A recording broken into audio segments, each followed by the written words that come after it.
Abraham Zapruder was an amateur photographer who just happened to be taking home movies on November 22nd, 1963.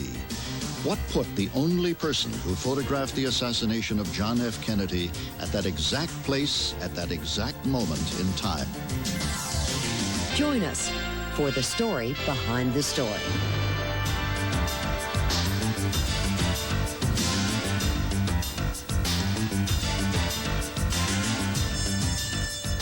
We all remember the famous news events, front-page stories that grip the nation's attention and are firmly etched in our memories.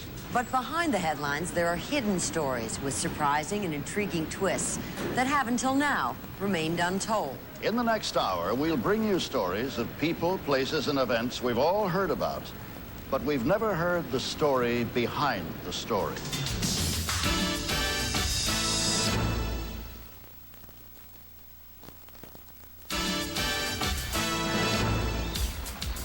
November 22nd, 1963, Dallas, Texas. Just a moment, please. Something has happened in the motorcade route. Stand by, please. Parkland Hospital, there has been a shooting. Parkland Hospital has been advised to stand by for a severe gunshot wound. I repeat, a shooting. Just a moment, we have a bulletin coming in. We now switch you directly to Parkland Hospital. The President of the United States is dead. President Kennedy has been assassinated. It's official now. The President is dead. Women here in shock. That day is one we will never forget. And that agonizing moment was firmly etched into our minds by one lone cameraman, not a TV reporter, not a magazine photographer, just an ordinary man with a home movie camera. Abraham Zapruder woke up that morning totally unaware that within 5 hours he would be inescapably bound to this tragic event forever, and that the film he took that day would be a crucial part of American history. Zapruder was 58 years old, father of 2 children, and like thousands of Americans, had purchased his home movie camera to chronicle his growing family. He was really into his family a lot. He talked about them all the time. The grandkids came down. He had pictures of the grandkids in the office, and he was a family person. On the day of the assassination, Zapruder arrived at work at 8 a.m. He owned a dress manufacturing firm called Jennifer's of Dallas, operating out of 4th floor offices in Dealey Plaza, across the street from the Texas School Book Depository. Did you bring your camera, Abe? No. When he arrived at work, he had not brought his home movie camera, but his secretary convinced him to go home to get it. Maybe you're right. He was a tremendous Kennedy fan. Talked about him all the time, admired his politics. There just wasn't too much about him that he didn't really think was great. At 11 a.m., Zapruder left his building, went home to pick up his camera, and then returned to Dealey Plaza, looking for a good vantage point to film the president. At 11:37, John F. Kennedy and his wife Jackie arrived on Air Force One at Love Field near Dallas. The motorcade took the president on a parade route through downtown Dallas, where thousands of cheering Texans greeted him. The parade route ended at Dealey Plaza. From there, the motorcade would travel to a luncheon at the Dallas Trade Mart. Zapruder's office was here on the northeast corner of Dealey Plaza. The motorcade was scheduled to drive up Elm Street and onto the Stemmons Freeway. Zapruder initially decided to film from the middle of Dealey Plaza, across from his office. At 12:20 p.m., the motorcade continued through downtown Dallas along Main Street. The crowds were thick on the sidewalk. At 12:22 p.m., Zapruder checked his camera, taking a brief shot of his secretary, Marilyn Sitzman. At 12:24, the motorcade approached Dealey Plaza. At that moment, Zapruder decided he would have a better view from a nearby wall. Zapruder had a problem with heights, and even this low wall was disconcerting for him. Mr. Z had a tendency to get dizzy when he got on high places. He asked me if I would get up behind him and hold on to him, which is what I did. We stood there and talked for a while until we saw the cars coming around. Then he got the camera ready and was ready to start filming us just as they made the corner. And as they made the turn, everybody down there started clapping and, carrying on. And of course, he's filming and I'm holding on to him. And it seemed like they had just barely turned down the street, and I heard what I thought was firecrackers. And as they came down, the last shot came right in front of us. We could see the impact that the bullet had on Kennedy's head.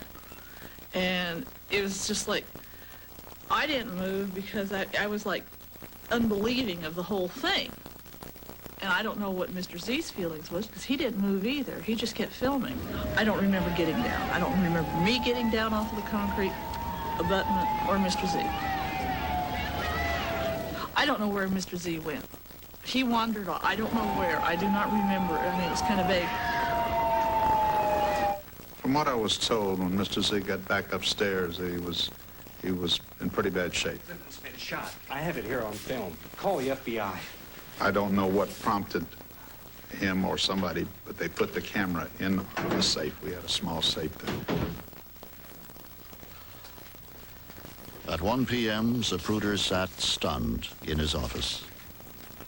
President Kennedy was taken to Parkland Memorial Hospital. The chief of the Secret Service and a Dallas Morning News reporter came up.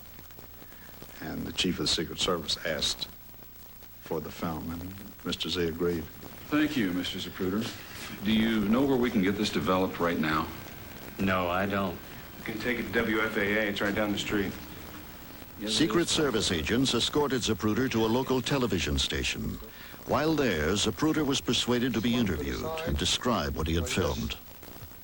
Then I heard another shot or two. I couldn't say what it was, one or two.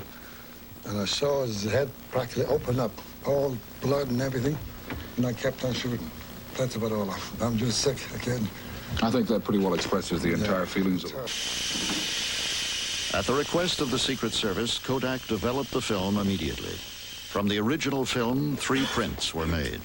Zapruder gave 2 copies to the Secret Service and kept the original film and the 1 remaining copy. For the next hour, he drove aimlessly around Dallas. Across town, the press was scrambling for any information on the assassination. From the Dallas police station, a Life magazine correspondent, Patsy Swank, called her bureau chief with information about Zapruder. Who is this guy? She said, nobody seems to know, but it's Z. It starts with a Z. It's Zabooty, Zapruder, something like that. So I was writing this down phonetically. And I said, Patsy, let me know what else you hear. She's whispering all this time, so no one else would hear the information she had, which we at that point thought was not in the possession of other reporters. And we were right. Stoley tracked Zapruder down through the Dallas phone book and called him every 15 minutes. Finally, about 11 p.m., this weary voice answered the phone. And I said that Life magazine would be interested in talking about the rights, the print rights to that film, but I really would like to come out right then and see it. I realized that once the cops knew about this, they would start telling every reporter they knew, and the feeding frenzy would begin soon enough. Exhausted, Zapruder refused to show the film that night, but did agree to meet Stoley the next morning. At 8 a.m. at his dress manufacturing company, Zapruder showed the film to local Dallas Secret Service agents.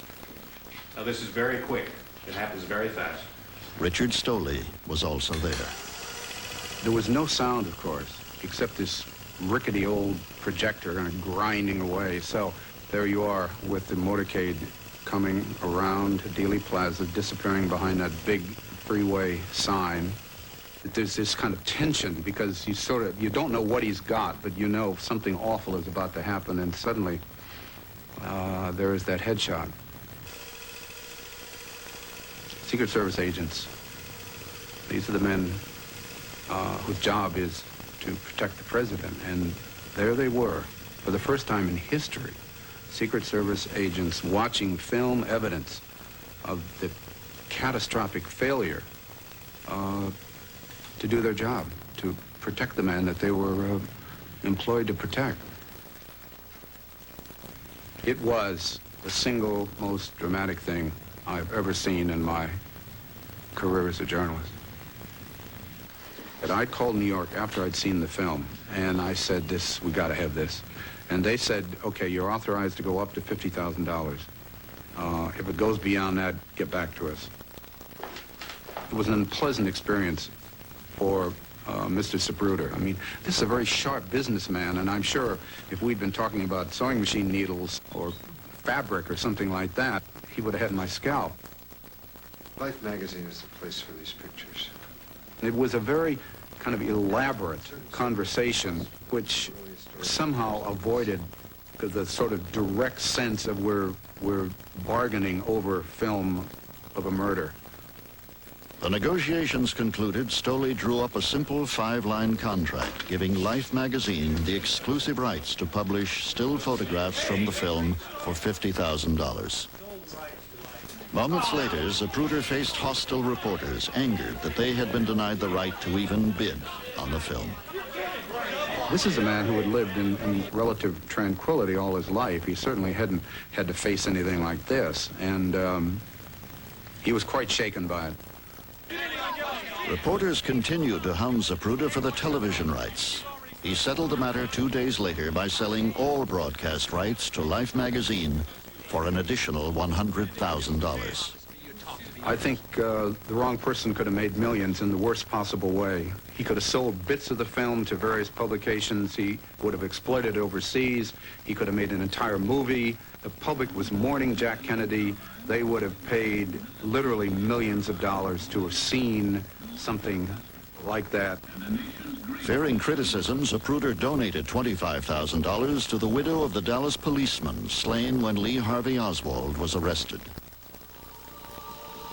Nightmares haunted Zapruder for the rest of his life. The terrible images from Dealey Plaza would not leave his mind. For months after the assassination, investigators plagued Zapruder with endless but vital questions about what he had seen and heard. In 1964, he testified before the Warren Commission. As he recalled the traumatic events of Kennedy's death, he broke down in tears. He wasn't a hero, he wasn't a villain, he wasn't a victim, he was the most ordinary man in the world, caught up in something so extraordinary that it still astonishes me, and astonished him to the moment of his death. Abraham Zapruder died 7 years after the assassination. In his remaining years, he found it very difficult to use a motion picture camera again and lost interest in home movies. The Bell and Howell camera he used in 1963 was donated to the National Archives in Washington, D.C. The Zapruder film is also vaulted in the National Archives. In 1975, Life magazine sold all rights to the film back to the Zapruder family for $1.